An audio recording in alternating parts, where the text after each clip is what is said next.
Welcome to Lang Antiques and our tutorial on how to select an antique and period engagement ring.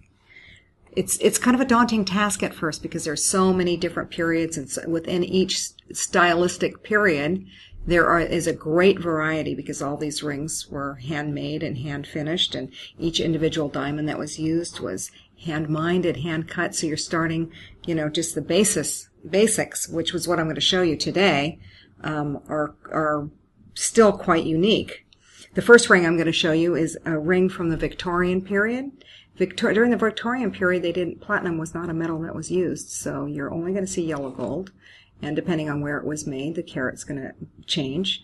The diamonds are primarily mine-cut diamonds, and some of them, of course, are transitioning into European cuts.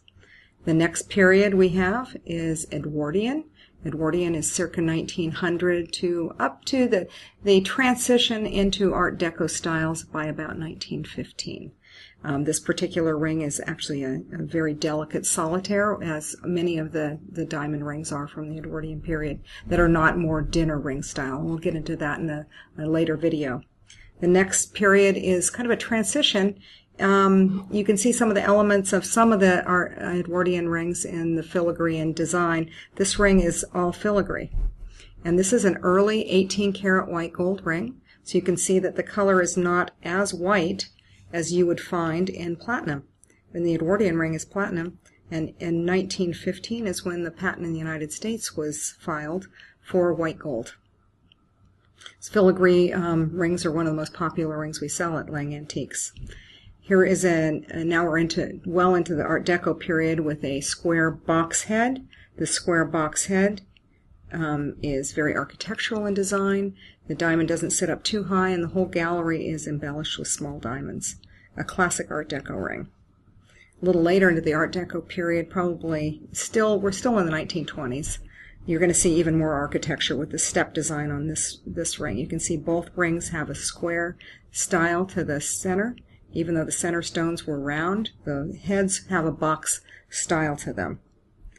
At the end of the 1930s and into the 1940s, because of World War II, platinum as a metal became unavailable, and we started seeing yellow gold again. So here you can see the shank on this ring is yellow gold. The diamonds started getting smaller, more petite, because there wasn't a lot of money around during this time period. People were working, and men would leave it almost as a token before they went away to war. They wanted to get engaged to their sweethearts, so they bought what they could afford at the time. Most of them were young soldiers. They hadn't had a career yet and didn't have enough money to buy much.